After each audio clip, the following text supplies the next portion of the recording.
Existen diferentes opciones que podemos utilizar para medir la cobertura de nuestras pruebas. Básicamente, la cobertura se refiere al hecho de saber qué tanto código del proyecto que estamos probando ha sido cubierto. Es decir, cuántas de los métodos o funciones que existen dentro del proyecto hemos probado con las pruebas. También nos puede dar un mayor entendimiento de esos métodos, qué tanto porcentaje de los diferentes flujos que contenga hemos cubierto, y de esta manera poder saber qué tan efectivas son las pruebas que estamos construyendo. A esto se refiere el tema de cobertura. Vamos a revisar entonces qué herramientas tenemos para poder medir la cobertura de nuestras pruebas. Si tenemos la licencia de Visual Studio Enterprise, existe una opción en el menú Test, en la opción Analyze Code Coverage for All Tests, que nos va a permitir obtener ese reporte de cobertura. Básicamente nos da unos porcentajes que nos dicen qué tanto estamos cubriendo del código, y también nos dice específicamente cuáles son las clases que no se están cubriendo dentro de las pruebas unitarias y que necesitan pruebas. Esta opción es solamente permitida para la versión Enterprise, solo está habilitada para esta versión. Así que si estamos utilizando la versión Community o la versión Professional, que son más comunes, pues no vamos a poder utilizar esta opción. Sin embargo, vamos a tener otras posibles herramientas que vamos a poder utilizar igualmente. Por ejemplo, una de ellas es .cover, que es una extensión de Visual Studio que podemos instalar. Tiene un costo, pero este costo no es tan alto como el de Visual Studio Enterprise.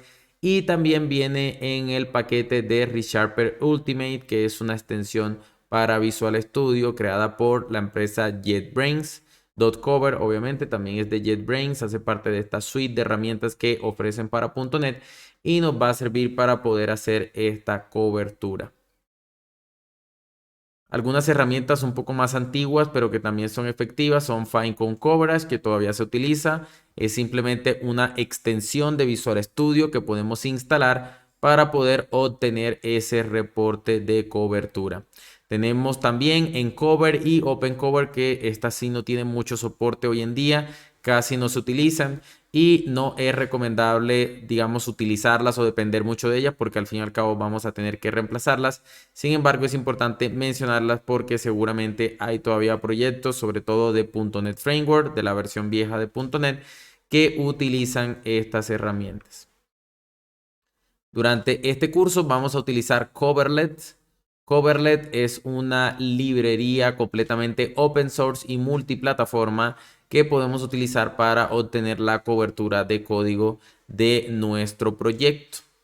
Soporta .NET Framework y .NET Core, es importante resaltarlo. Soporta ambas versiones de .NET, tanto la versión antigua como la nueva, y funciona muy bien para cualquiera de las librerías o las librerías populares que existen, como en STES, en Unit, XUnit y también otros. Características importantes que debemos resaltar de Coverlet es que permite generar reportes. Podemos tener reportes que podemos compartir y que podemos ver de manera un poco más visual para poder entender qué tanto se está cubriendo el código. Y por otro lado, también es muy importante resaltar que tiene diferentes parámetros de configuración. Así que no solo nos va a dar la cobertura, sino que también podemos configurar la forma en que estamos obteniendo esa cobertura, porque puede que hayan clases que no queremos que se incluyan dentro de la cobertura, o namespace o algunos archivos específicos del proyecto, y eso lo podemos excluir gracias a esos parámetros de configuración que tiene Coverlet.